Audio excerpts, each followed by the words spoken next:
Kantara overall अच्छी movie है। जो फर्स्ट के अगर मुकाबले अगर करेंगे तो फर्स्ट मूवी मैंने बहुत बार देखी थी, 2-3 बार थिएटर में ही देखी थी। उसका जो इम्पैक्ट था वो दिमाग पे है। उसकी म्यूज़िक जो थे अच्छे थे, इसके म्यूज़िक भी अच्छे हैं। अभी कुछ दिनों बाद जब इसके और गाने बजेंगे टीवी में वगैरह में तो और अच्छे लगेंगे। एक्टिंग बहुत अच्छी है और रियल लोकेशन पे शूट है तो उसके हिसाब से बहुत अच्छी लग रही थी देखने।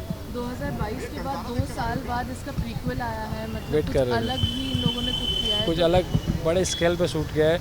वो था बहुत कम बजट की मूवी थी लेकिन वो भी इम्पैक्टफुल थी और ये भी बहुत अच्छी मूवी है। दोनों सीक्वल्स में कितना ज़्यादा रिलेशन दिखाया है मूवी में। रिलेशन मतलब अगर पहला नहीं देखेंगे तो भी कुछ आप इतना कंफ्यूज नहीं होंगे। वो जो लास्ट का सीन है अच्छे है बहुत। वो जो दैट तो उनके अंदर आते हैं तो वो सीन बहुत इम्पैक्टफुल था पहले वाला का भी। वही वेट कर रहे थे ऐसा कब हो, तो 2-3 बार ऐसा हुआ तो मज़ा आया वो देख के। एक्टिंग की अगर बात की जाए तो गुलशन देवया है, ऋषभ शेट्टी है, दोनों की एक्टिंग कैसी लगी आपको? दोनों दोनों साथ को में कैसे लगे? दोनों की एक्टिंग बहुत अच्छी है। उनका रोल थोड़ा कम दिया, ऋषभ शेट्टी का तो बहुत ज़बरदस्त एक्टिंग थी। और गानों की अगर बात की जाए तो मूवी के गाने गाने बहुत अच्छे थे और बैकग्राउंड म्यूजिक में बजते हैं गाने बहुत अच्छे लगते हैं। और सनी संस्कारी और कांतारा दोनों आज साथ में रिलीज हुई हैं, इन दोनों के कंपटीशन में आपको क्या लगता है कंपटीशन कांतारा बहुत आगे जाएगा। मूवी देखने के बाद मालूम चलेगा सनी संस्कारी कैसी है। और कांतारा को लास्ट में कितने स्टार्स देना चाहिए? Out of 5। 4। जी सर, कैसी लगी कांतारा? कांतारा का मैंने ट्रेलर देखा था और ट्रेलर देख के मुझे बहुत अपेक्षाएं थी मूवी से। स्पेशली पार्ट 1 जो 15 करोड़ के बजट में बनी थी उसने 400-450 करोड़ कमाया और क्रिटिकली और कमर्शियली सक्सेसफुल नहीं थी बट नेशनल अवार्ड से भी।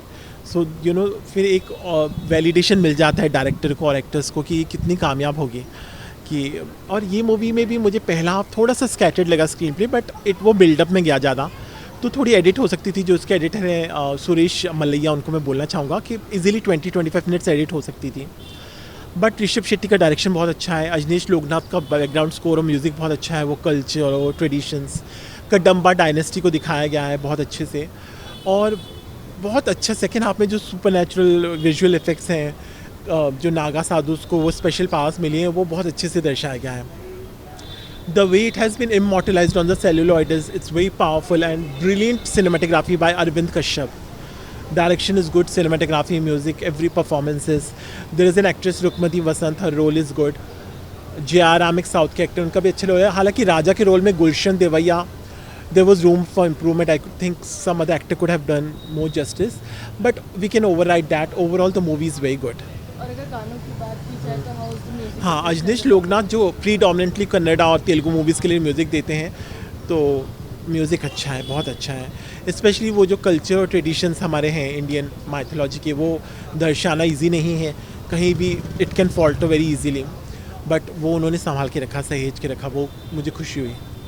कंपेयरिंग द 2022 वाला Kantara and this one, they have created a prequel, they are trying to do something different, तो दोनों पार्ट्स में कितना रिलेशन था व्हाइल वाचिंग? रिलेशन तो बिल्कुल नहीं था। जो 2022 की थी वो आज के दौर की थी और ये कदम्बा डायनेस्टी की है, तो आप उसको रिलेट करने की कोशिश, कोई कंटिन्यूटी नहीं है।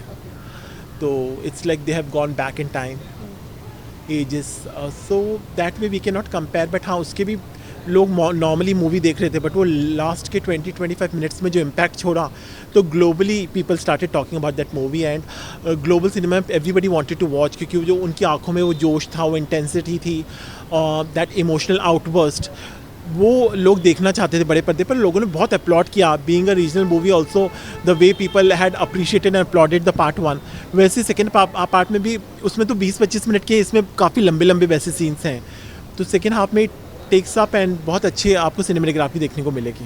सनी संस्कारी और कांतारा दोनों साथ में रिलीज हुए हैं, तो कंपेयरिंग बोथ मूवीज आपको क्या लगता है कौन सी ज़्यादा? देखिए, सनी कुमार की तुलसी कुमारी मुझे बहुत ही कमर्शियल मूवी लग रही है। I have seen the trailer, मुझे ठीक ठाक लगा, बट कांतारा तो अभी इसका पार्ट 2 भी उन्होंने हिंट दिया है, तो इसका भी एक यूनिवर्स बनता जा रहा है, तो definitely.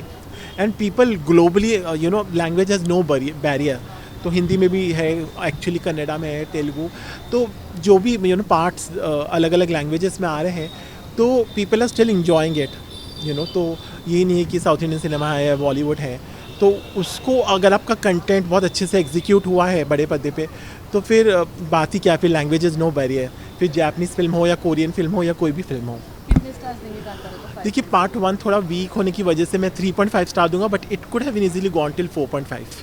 Thank you so much, thank you. Kantara 1 chapter 1 देख कर आया हूँ अभी, और फिल्म मुझे काफ़ी एंटरटेनिंग लगी। बहुत अच्छा ये लगा कि फर्स्ट हाफ जो है वो काफ़ी हिलेरियस बनाने की इन लोगों ने कोशिश की है, और कैरेक्टर बिल्डिंग भी यहाँ पे हो रही है, और हंसते खेलते आपको वो पूरी स्टोरी के अंदर घुसा देते हैं, और कैसे वो फिज़िकल लैंडस्केप है दो अलग अलग जगहों का, और कैसे उस जगह के बीच की कनेक्टिविटी दिखाई है। दोनों जगह के अपने अपने जो तरीके हैं, दोनों जगह का अपना कल्चर जो है वो बहुत अच्छे से आपको एक ह्यूमरस और लाइट वे में आपको स्टोरी के अंदर घुसा देते हैं। वहाँ पे इंटरवल होने के बाद जब फिल्म सेकंड हाफ में अपना असली मुद्दा पकड़ती है, तब वहाँ पे जो ट्रांसफॉर्मेशन होता है वो भी एक अलग दर्जे का है, वहाँ से फिल्म सीरियस हो जाती है।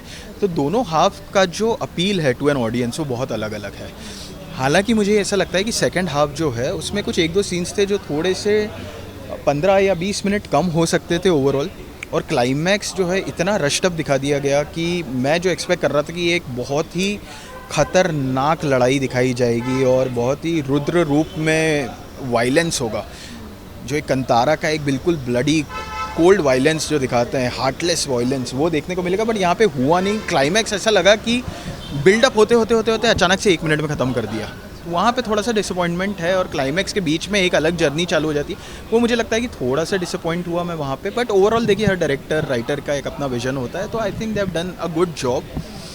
The VFX action is really good, and आपको देख के लगेगा, स्पेशली फर्स्ट हाफ का जो VFX है, जब शेर दिखता है या कुछ कुछ आग वगैरह दिखती है, आपको लगेगा कि बहुत ही टॉप नॉच VFX है, और आप चाहोगे कि हिंदी फिल्म इंडस्ट्री में या तो फिर जो इंडियन फिल्म इंडस्ट्री है उसमें आप ऐसे VFX और देखें अच्छे से।